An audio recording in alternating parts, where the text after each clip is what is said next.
Greetings, everyone. Matthew Kramer here with the Indianapolis Chamber Orchestra. We have our opening night program this Saturday, October 16th, our first concert back in our home of the Schrott for the new season, and also in well over a year as we've been in various locations during COVID. But we are delighted to be back opening this season with a great program.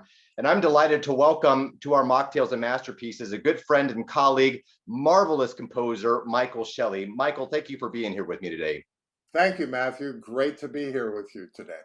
We sat down, well over 2 years ago to talk about this performance. We had it all set up for 2020 to mark the 75th anniversary of the end of World War II.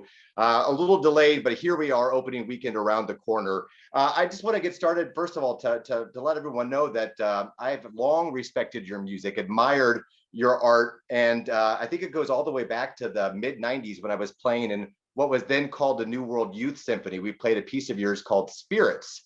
I remember as a high school student very well. And of course, my Butler days working with you, I learned, I owe so much to you. I learned a great deal about music, but in particular about the great masterworks of the 20th century. And it was really something I would consider a formative experience in my development.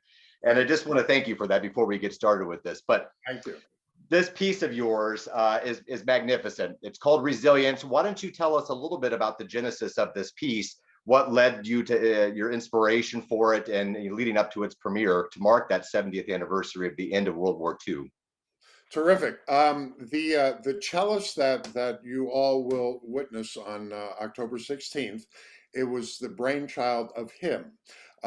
He had been involved in a couple other pieces of mine with a different orchestra, and he just loved my music, and he cooked up this scheme to create a new double concerto for him and a violist friend of his. And we ended up getting, I think, 4 or 5 different orchestras on board in a kind of a little consortium. And the premiere was in Arkansas with the Fort Smith Symphony Orchestra, Fort Smith Symphony, in fall of 2015. So it was in time for the 70th anniversary of the end of World War II. The piece has been performed by a number of orchestras since. I'm really looking forward to the ICO version because I think the intimacy of the smaller chamber orchestra is really going to bring the soloist to the forefront, which I'm really excited about hearing. The solo violist has changed multiple times over the years. I hope it's not a comment on the piece. No, I know it isn't. Of course not. But the violist you guys are going to see on the 16th is out of this world. His name is Matt Albert, and he was a founding member of the venerable new music group Eighth Blackbird. And Matt is also head of strings at University of Michigan. He's going to knock it out of the park, I'm sure. And Josh, the cellist, who premiered it 6 years ago now, who was terrific, is only that much more terrificer 6 years later. So I think it's going to be pretty exciting. Double soloists with Matthew conducting the great chamber orchestra. World War II is something, a topic that is particularly of interest to you. I know that you've long been a history buff, but specifically this topic. So did the idea of the timing of the anniversary help to inspire you to write this? Or is it, I mean, because it is it's got programmatic elements to this, obviously. The piece is meticulously crafted. I mean, what is it about World War II that has always captivated you? Yeah, thanks, man. The stars lined up in a certain way when this project was being started up in around 2013. My dad had just recently passed away, and I knew it was going to be the 7th anniversary of World War II and end of World War II. And I knew the conductor of the premiere, John Jetter in Arkansas, was a huge World War II buff too. We had shared that over the years. So all those things kind of combining pushed me to write this particular piece, and it really is honoring my dad. I realized after his death that I had learned a lot through him and through reading about the Pacific Theater, because he was a lieutenant in the Navy from 41 to 45 out in the Pacific. But after his death, I realized that I knew a lot more about the Pacific theater than the European theater. So I just started digging in, and I'm still obsessed with it. I'm threatening to write a Gehring opera someday, but so far I'm not finding the funding for it. No, no, that's half true. So yeah, it is really a piece that is deep inside of my heart. I love my father. He was my hero, all 6'8" of him, a gentle giant, and the piece is really for him.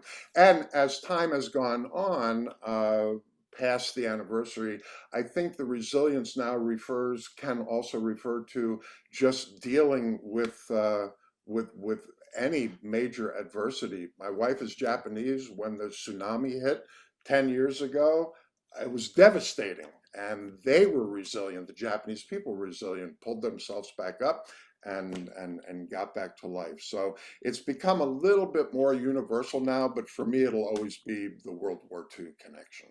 That's beautifully stated, Michael. And Thank you. before we talk about the piece itself, just about the interesting solo combination here, because viola and cello is a very unorthodox duo. I mean, I'm thinking of course, violin and cello, Brahms double concerto, and Right. numerous examples, viola and violin for the Symphonic Concertante of Mozart. But viola and cello, what particular obstacles, if any, did you experience?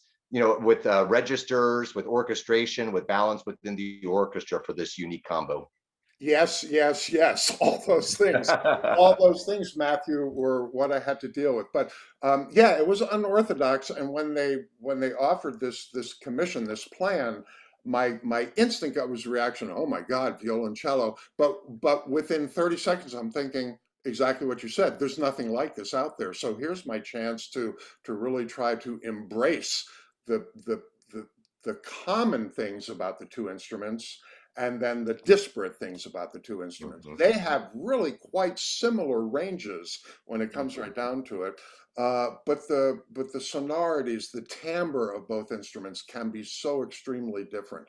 The viola is often considered dark, although I think it's absolutely gorgeous darkness, I guess. And then the cello, very famous for a lot of concerti. Uh, the uh, the combination presented a lot of opportunities for me in the long run rather than challenges.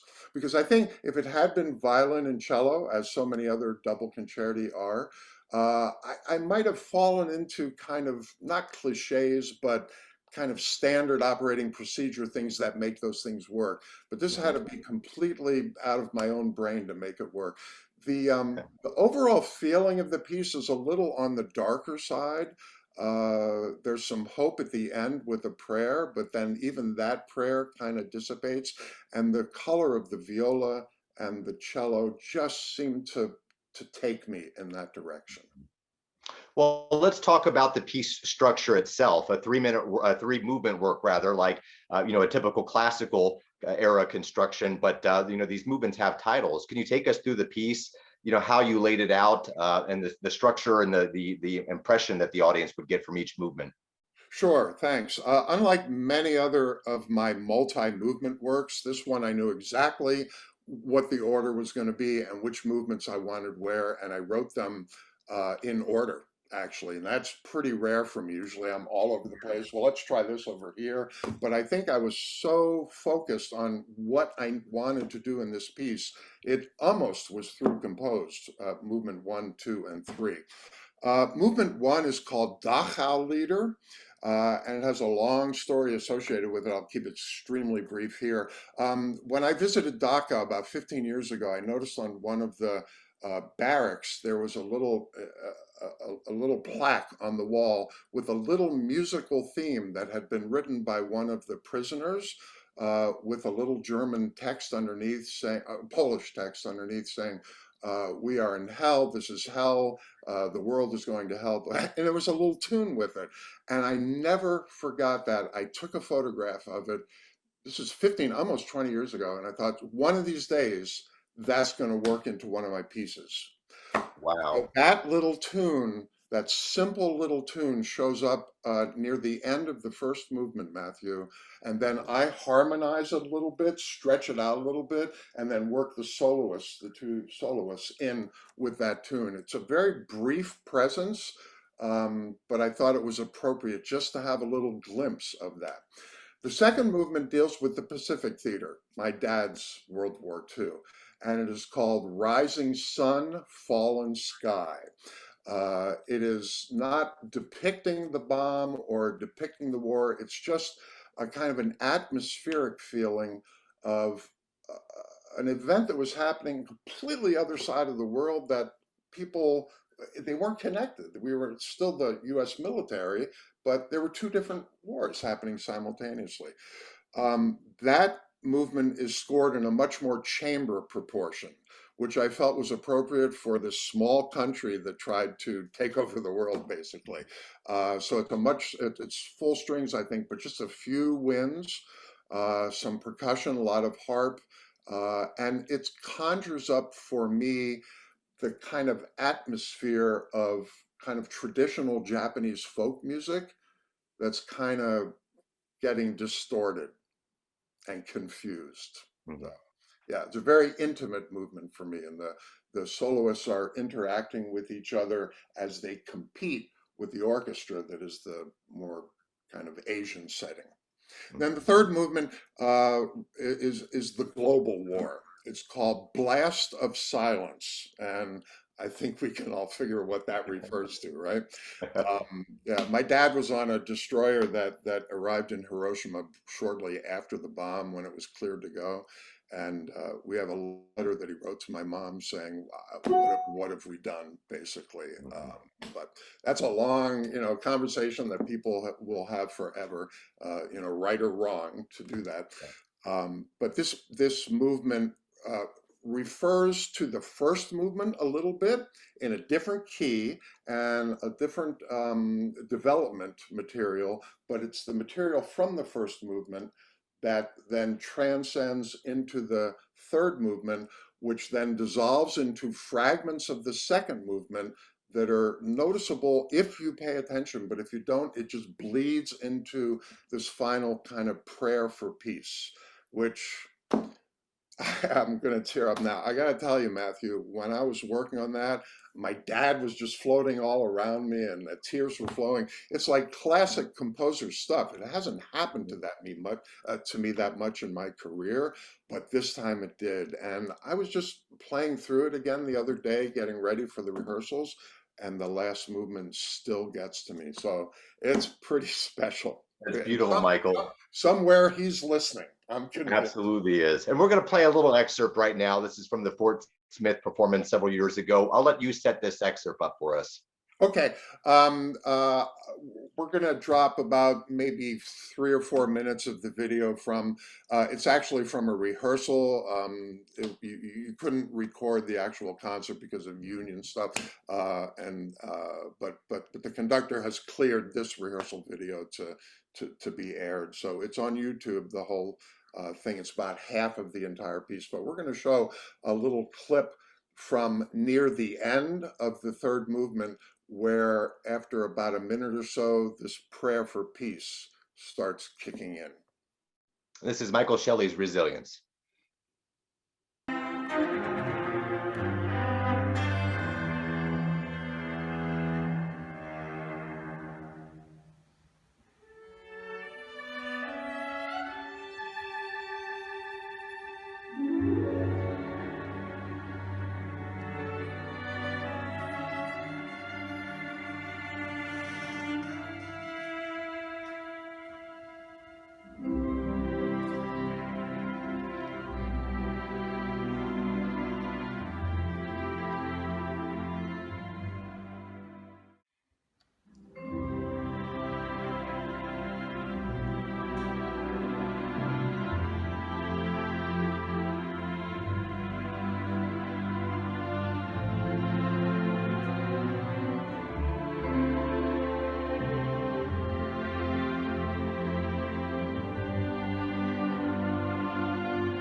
Michael, thanks for joining us. We do appreciate your time here. We really look forward to this concert this weekend. Performance, of course, with Matt Albert and Joshua DeVries, who are performing with us. Your Resilience. Thanks for taking the time to be here with us today. I'll look forward to this concert this weekend, Michael. My pleasure. I'm so looking forward, and thank you for keeping it alive after the pandemic. We're back in business, baby. We're back in business. Thank you, Thank Michael. Matthew.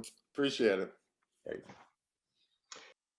Resilience is part of a program that we've entitled War and Music, Artists' Response to Turmoil and Times of Great Difficulty of War over many different periods. Our program opens with Beethoven's Eggmont Overture.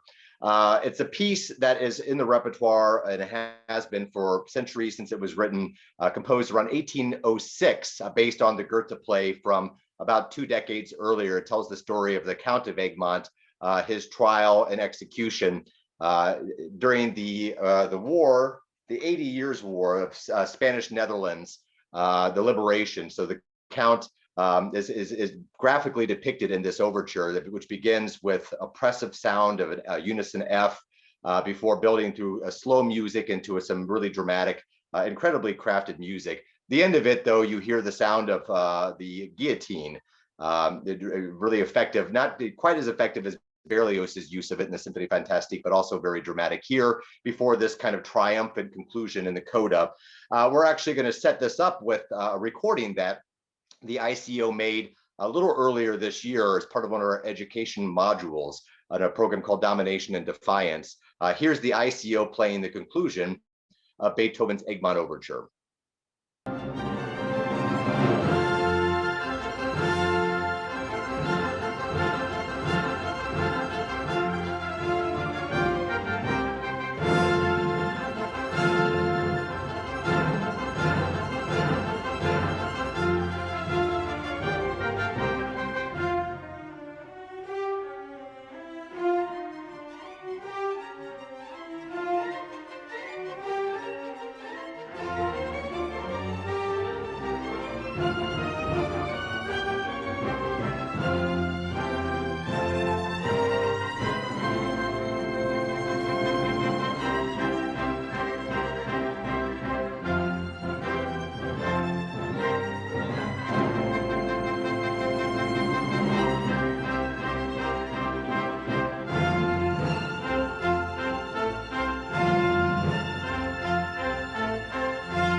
Also on the program is a work by George Butterworth, an English composer, perhaps not a household name, but a very gifted young composer.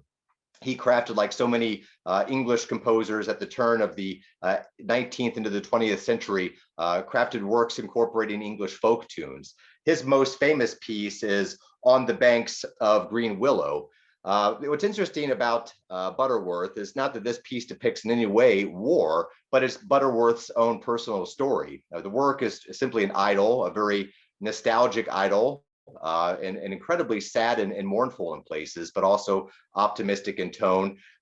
It's only a 6-minute work, but I think it encapsulates young Butterworth's work up until that point, because then at the age of about 29, he enlisted in the army to fight in the First World War. And in 1916, he was killed while his troop, he was a lieutenant, while his troop overtook a German trench. When the Germans were trying to recapture that trench, Butterworth was shot and killed. His troops buried him in the trench. His body was never recovered. And another example, I think, in musical history of so many composers who have been lost at a very young age. What would Butterworth's career have been like had he returned home from the war and continued composing? Of course, we'll never know. He died at the age of 31 in the First World War. Our program concludes with Franz Joseph Haydn's Symphony 103. It's a work that's not specifically tied to any war, but moreover, it's one of 3 important works that Haydn wrote late in life that uses percussion in a particular way. And the other works are the Military Symphony, Symphony 100, and this great mass, the Pauken Mass, or the Timpani Mass of 1796. What makes the drum roll symphony, Symphony 103, so interesting is its use of the timpani at the very beginning. And there is a little bit of controversy to this, is how this E-flat roll is to be played. If it's played with a diminuendo, if it's played with a hairpin, or if it's an abbreviation for an actual fanfare flourish for the timpani. So you'll have to come to the performance this weekend to see what we determined. But Haydn, it's important to remember, just like Beethoven, lived in a very stressful time, a very turbulent time with wars bookending their lives. I mean, just looking, for example, at the wars that were fought on the continent. I mentioned the 80 Years' War, the 30 Years' War from 1618 to 1648, which Germany, the Germanic countries, lost about half of its population. And in Haydn's own lifetime, the French Revolutionary Wars of 1792 to 1802, and then the Napoleonic Wars thereafter. So Haydn lived during times of war for almost his entire life. There's a great essay here. I'll just share a few lines from Nicholas Ormond about these three percussion pieces that I reference. Nicholas says, all three works were composed during a period of extreme unrest throughout Europe, with the effects of the French Revolution leading to a state of war all over the region. Thoughts of these hostilities were foremost in Haydn's mind while writing these works, and with his well-practiced ear for imagery, he used percussion instruments to convey the turmoil of battle. Haydn was opposed to the bloodshed and used his music as a protest. Indeed, one could call these three mature works, related compositions, Haydn's anti-war music, as he pointedly warned of the dangers of the conflict in the manner which he knew best, which is music. Very vivid imagery in particular places in this symphony are created, explosions and fortissimo of chords from the orchestra. Of course, this is the imagery of war over 200 years ago. And of course, imagery has changed dramatically in how composers describe and depict war in their music, from Mars, from the planets, to Michael Tippett's Child of Our Time. There are numerous examples of war being conveyed in music. So this program, again, opening with Beethoven's Eggmont Overture, Michael Schelle's Resilience, George Butterworth's On the Banks of Green Willow, and Haydn's Symphony 103, the drum roll, opens the ICO season this Saturday. If you don't have your tickets yet, hope you jump online and join us for this momentous opening night as we return to the Schrott. About a year and a half since our last ticketed performance for our audience. We're thrilled to be back, and we're delighted to get our season underway. Thanks for tuning in. We'll see you very soon, everyone. Thank you.